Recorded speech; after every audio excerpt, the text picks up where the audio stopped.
Break के बाद रुक करेंगे मध्य प्रदेश और छत्तीसगढ़ बुलेटिन की ओर, जिसमें बात करेंगे अलीराजपुर की, जहां प्रेमिका के साथ अप्राकृतिक कृत्य करने का मामला सामने आया। बात करेंगे डिंडोरी की, जहां शहपुरा थाना क्षेत्र से हत्या की एक दिल दहला देने वाली वारदात सामने आई है।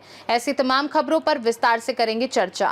अलीराजपुर के ग्राम नानपुर में एक नाबालिग लड़की अपने परिवार के साथ बाजार गई थी, जहां उसे एक परिचित व्यक्ति बाइक पर बिठाकर जंगल ले गया और उसके साथ अप्राकृतिक घटना को अंजाम दिया। लड़की को जंगल में छोड़कर आरोपी फरार हो गया। ग्रामीणों की सूचना पर पुलिस ने नानपुर थाने में मामला दर्ज कर जांच शुरू कर दी है। बताया गया कि आरोपी उसका ही प्रेमी समृत था, जिसे लड़की ने मोबाइल में ब्लैकलिस्टेड कर रखा था, जिससे नाराज होकर उसने ये कृत्य किया। पुलिस आरोपी की तलाश कर रही है। अप्राकृतिक कृत्य का मामला, क्या मामला है, पूरा डिटेल बता दीजिए। दिनांक 2 अक्टूबर को फरियादिया द्वारा थाने आकर सूचना दी गई कि 1 अक्टूबर को वो नानपुर कपड़े खरीदने के लिए आई थी और इसी दौरान उसके एक जान पहचान का व्यक्ति मिला और उसने उसे मोरासा तरफ ले जाने के बारे में बात कही और वहां जाकर उसके द्वारा अनैतिक कार्य किया गया। फरियादी की सूचना पर थाना नानपुर में अपराध क्रमांक 219/2025 पंजीबद्ध किया गया, जो कि बीएनएस की धारा 64(1) 115(2) के साथ किया गया। सर, आरोपी की गिरफ्तारी अभी तक हुई है? अभी इसके लिए प्रयास जारी है और शीघ्र गिरफ्तारी कर लेंगे। नानपुर से सी न्यूज संवाददाता मुकेश की रिपोर्ट। खबर छिंदवाड़ा से है, जहां परासिया में कफ सिरप से हुई बच्चों की मौत के बाद कांग्रेस प्रदेश अध्यक्ष जीतू पटवारी सोमवार को परासिया पहुंचे और प्रभावित परिवारों से मिले। पत्रकारों से बातचीत में उन्होंने कहा कि सरकार सिर्फ खाना पूर्ति कर रही है, डॉक्टर पर मुकदमा दर्ज करने से मामला खत्म नहीं होता। उन्होंने कहा कि इतनी गंभीर घटना में स्वास्थ्य मंत्री की नैतिक जिम्मेदारी बनती है और इसलिए उन्हें तत्काल पद से हटाया जाना चाहिए। पटवारी ने जांच की निष्पक्षता और पारदर्शिता पर जोर दिया ताकि वास्तविक दोषियों को सजा मिल सके। उन्होंने दवा कंपनी की जांच और ड्रग इंस्पेक्टर की भूमिका पर भी सवाल उठाए और सरकार से जवाब मांगा कि जांच कब और किस स्तर पर हुई तथा अधिकारी जवाबदेह क्यों नहीं बनाए गए। उन्होंने पीड़ित परिवारों के प्रति संवेदना जताई और कहा कि कांग्रेस इस मामले को विधानसभा से लेकर सड़क तक उठाएगी। पत्रकार बंधुओं से आग्रह करता हूँ, आज जो 16 परिवार के बेटियों की, नवजात बच्चों की, छोटे बच्चों की हत्या सरकारी हुई है, उसका एक ज्वलंत उदाहरण आप सबके सामने उनके परिवारजनों ने कुछ उसमें से कुछ 7-8 परिवारजनों ने अपनी व्यथा को बताया। एक परिवार का छोटा बेटा है 3 साल का, एक छोटी बच्ची है, उसकी बेटे का बीमार हुआ, वो दवाई लिखी गई, थोड़े दिन में उसकी मौत हो गई। 1 साल की बेटी उसके पास है, माँ के पास है, 3 साल का बेटा मर गया। जो था घर में इलाज कराने में वो चला गया। एक माता पिता जिसका 7 साल का बेटा है, एक ही बेटा था, जो था सारा बिक गया, पर बेटे की जिंदगी नहीं बचा पाए। ऐसे ही एक परिवार का साथी है जिसका रिक्शा चालक है, उसमें ऑटो चालक, उसने अपने बेटे के जान बचाने के लिए सब कुछ ऑटो तक बेच दिया। फिर एक ये माँ है, ये इस मजदूरी करती है, ये इनके पति है, था सब बेच दिया और फिर भी बेटे की जान नहीं बचा पाए। जब अलग अलग परिवार की अलग अलग कहानियाँ हैं, जब इनसे ये पूछा गया कि इसकी किसको क्या करना चाहिए। छिंदवाड़ा से सी न्यूज संवाददाता ललित की रिपोर्ट। डिंडोरी जिले के शहपुरा थाना क्षेत्र में एक अधेड़ व्यक्ति की धारदार हथियार से हत्या कर दी गई, जिसका खून से लथपथ शव रायपुरा दल्लोपुर मार्ग पर सड़क किनारे मिला। मृतक की पहचान डोबी निवासी 53 वर्षीय भद्दा सिंह के रूप में हुई है। पुलिस ने मौके पर पहुंचकर फॉरेंसिक एक्सपर्ट्स और डॉग स्क्वाड को बुलाकर मामले की जांच शुरू कर दी है। थाना प्रभारी के अनुसार भद्दा सिंह अपने रिश्तेदार के घर दशगात्र कार्यक्रम में शामिल होकर वापस लौट रहे थे। मृतक के पुत्र ने कहा कि उनके पिता का किसी से विवाद नहीं था, बावजूद इसके उनकी हत्या हुई। परिजन न्याय की मांग कर रहे हैं।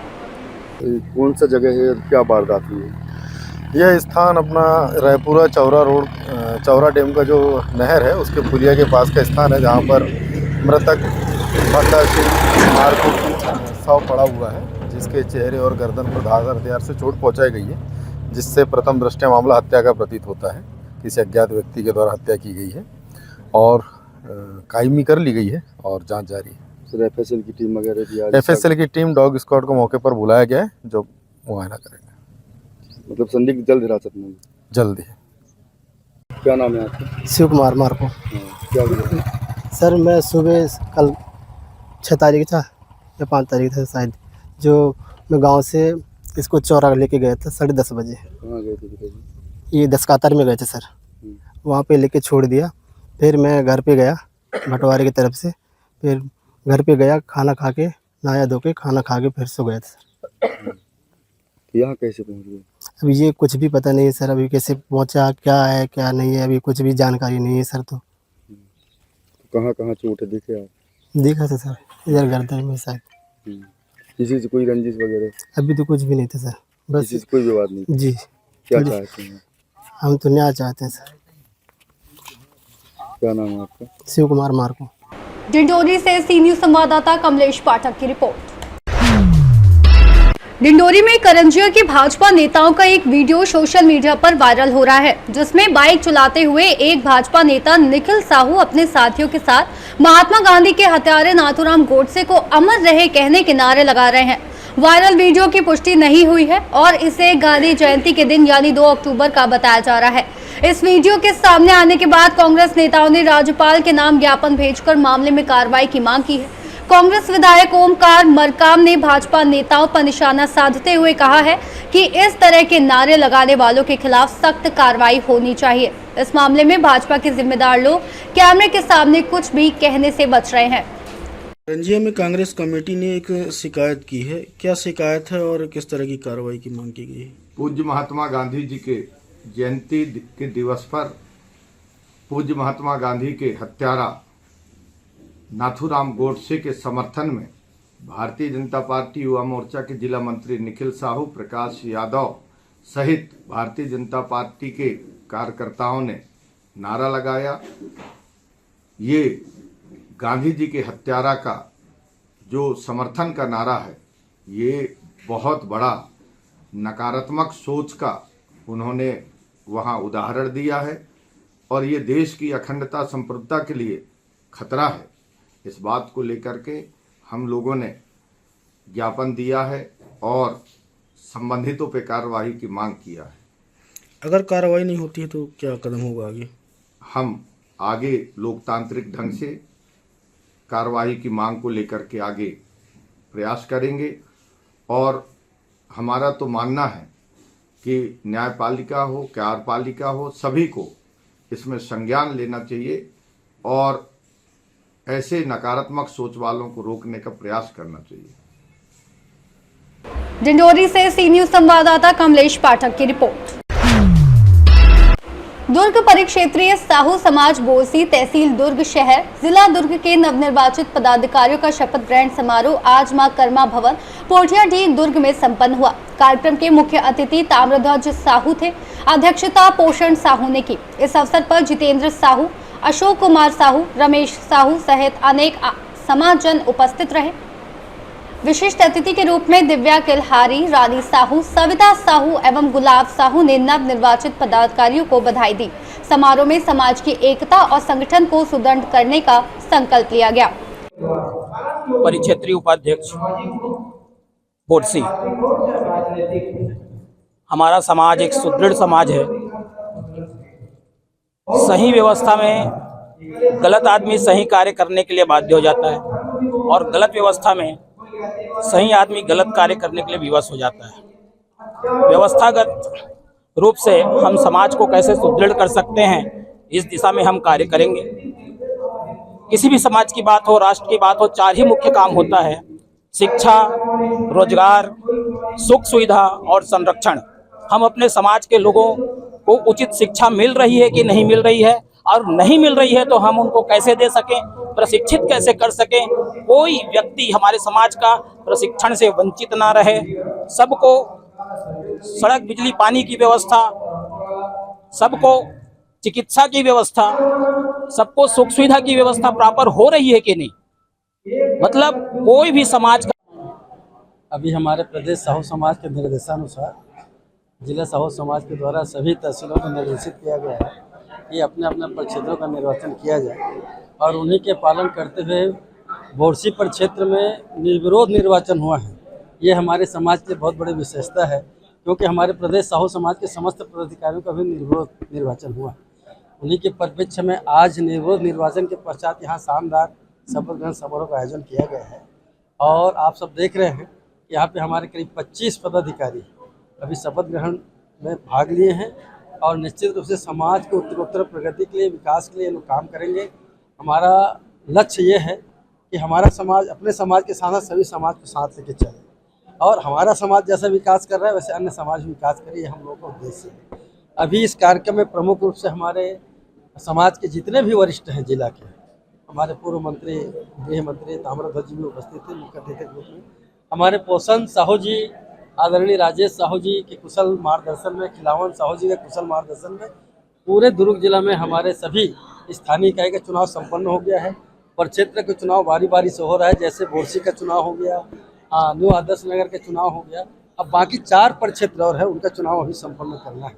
चुनाव के बाद सभी पदाधिकारियों का एक शानदार सम्मेलन होगी और उसमें सामाजिक विकास के लिए संरचना कैसे बने उसके लिए हम लोग विचार विमर्श करके समाज को आगे बढ़ाएंगे। ये हम लोग का प्रमुख उद्देश्य है। नंदलाल साहू, अध्यक्ष जिला साहू संघ। किन किन पदों के लिए शपथ ग्रहण किया? आज जो निर्वाचित पदाधिकारी हैं, जैसे कि मैं निर्वाचित होकर आया हूं अध्यक्ष पद के लिए, उसी प्रदेश के अनुसार, नियमावली के अनुसार उपाध्यक्ष और संगठन सचिव भी निर्वाचित होकर आए हैं और बाकी जो पदाधिकारी है वह मनोनीत पदाधिकारी हैं, जिसको हमारे परिक्षेत्रीय बॉडी उसको उच्च से हमारे सलाहकार समिति से निर्णय के अनुसार मनोनीत करते हैं। उन सबका शपथ ग्रहण अभी हम यहाँ ग्रहण कर रहे हैं। कितने लोग टोटल आज? 20 लोगों का शपथ ग्रहण करेगा।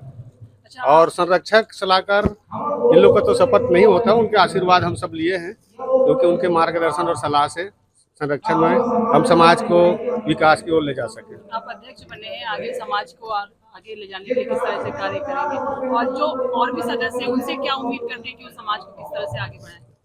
मैं इससे पूर्व पहले कार्यकाल मेरा क्षेत्रीय अध्यक्ष का था, यह दूसरा कार्यकाल है और पिछले कार्यकाल में मेरे जितने भी पदाधिकारी हैं वो मुझे बहुत अच्छे सहयोग दिए और हम लोग समाज क्षेत्रीय साहू समाज को जिला से और तहसील साहू संघ से भी सम्मानित करवाए हैं अपने मेहनत से हमारे पदाधिकारी। और इस बार तो उससे मजबूत हमारी टीम बनी है और हम नवाचार को लेकर के हम आगे बढ़ना चाहते हैं ताकि समाज के हर लोग को विकास के क्षेत्र में हम जोड़ सकें। सरकार की बहुत सारी योजना है जो हमारे समाज व अन्य समाज के नीचे स्तर तक की जानकारी नहीं रहता, वो उसको भी हम लोग जोड़ रहे हैं कि बहुत सारे लोन की प्रक्रिया है जिससे आत्मनिर्भर बना जा सकता है। बहुत सारे सब्सिडी के माध्यम से मतलब हम आत्मनिर्भर बन सकते हैं। उसको विषय है कि आज हमारे बोरसी परिक्षेत्र में जितने भी हमारे पदाधिकारी है ओकर मन के आज शपथ ग्रहण के आयोजन रखी गई से और में हमारे परिक्षेत्र के करीब 20-25 पदाधिकारी मन शपथ ली से और आज से मन संकल्प ली से कि हम साहू समाज ला कैसे आगे बढ़ा सकते हैं और साहू समाज के विकास के बारे में कैसे हम काम कर सकते हैं, एक आज ये आयोजन रखी गई से। तो निश्चित ही साहू समाज बहुत पढ़े लिखे समाज है और आगे समाज है, बड़ा समाज है, एक विचार भी अच्छा है, आप मैंने सब जाना तो। अब हमारे साहू समाज के व्यक्ति में बहुत सरल होते और सरल भावना से पूरा काम करे थे। आप तेलंगानी अध्यक्ष बने हैं तो इसका साहू समाज को कितना फायदा होगा? नहीं, बिल्कुल बहुत बड़े फायदा हुई। ये साहू समाज के एक सम्मान है, अगर मैं नहीं बनते अध्यक्ष तो कोई दूसरा साहू समाज बनती। इस साहू समाज की जनसंख्या छत्तीसगढ़ में सबसे ज़्यादा है, ओकर कारण साहू समाज ला एक सम्मान देवर तेलंगानी बोर्ड के गठन करे गए और मैं निश्चित ही मोला काम करे के अवसर मिला थे। और हमारे विष्णुदेव सरकार जिला हमन मांग करे रहे कि साहू समाज पर कुछ तेलंगानी के मशीन दे जाए ऐसे करके, तो सरकार है सर्व समाज ला लेके चली से और सर्व समाज के हित ला देखते हुए और शुद्ध तेल हमारे जनता मन खाए कर लिए सरकार है 35% के सब्सिडी दे है, जिससे हम कोई भी मशीन लगाबो 1 लाख के लगाबो तो हमला 35,000 की सब्सिडी मिली और हम अगर 2 लाख के लगाबो 70,000 की सब्सिडी मिली। ये योजना ला सरकार है ला है। दुर्ग से सी न्यूज संवाददाता धर्मेंद्र गुप्ता की रिपोर्ट। उज्जैन में सिंहस्थ अखाड़ा द्वारा अपने 100वें शस्त्र पूजन का भव्य आयोजन किया गया। ये परंपरागत पूजन दशहरे के बाद अखाड़ा के खलीफा अनु पहलवान गुर्जर के मार्गदर्शन में संपन्न हुआ। इस अवसर पर शस्त्रों की विधिवत पूजा अर्चना के साथ महाआरती का भी आयोजन किया गया।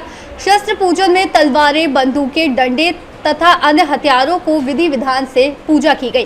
कार्यक्रम में मुख्यमंत्री मोहन यादव के भतीजे निशान यादव विशेष रूप से शामिल हुए।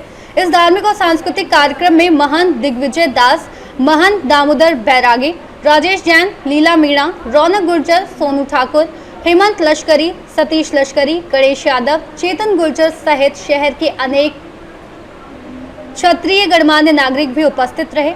ये शस्त्र पूजन न केवल परंपरा की रक्षा का प्रतीक है, बल्कि स्थानीय समाज में सांस्कृतिक एकता और धार्मिक आस्था को भी प्रगाढ़ करने वाला आयोजन है। उज्जैन से सी न्यूज संवाददाता राजेश जैन की रिपोर्ट। मध्य प्रदेश और छत्तीसगढ़ बुलेटिन में फिलहाल के लिए इतना ही। बने रहिए सी न्यूज भारत के साथ। हर खबर आपके साथ, आपके हाथ।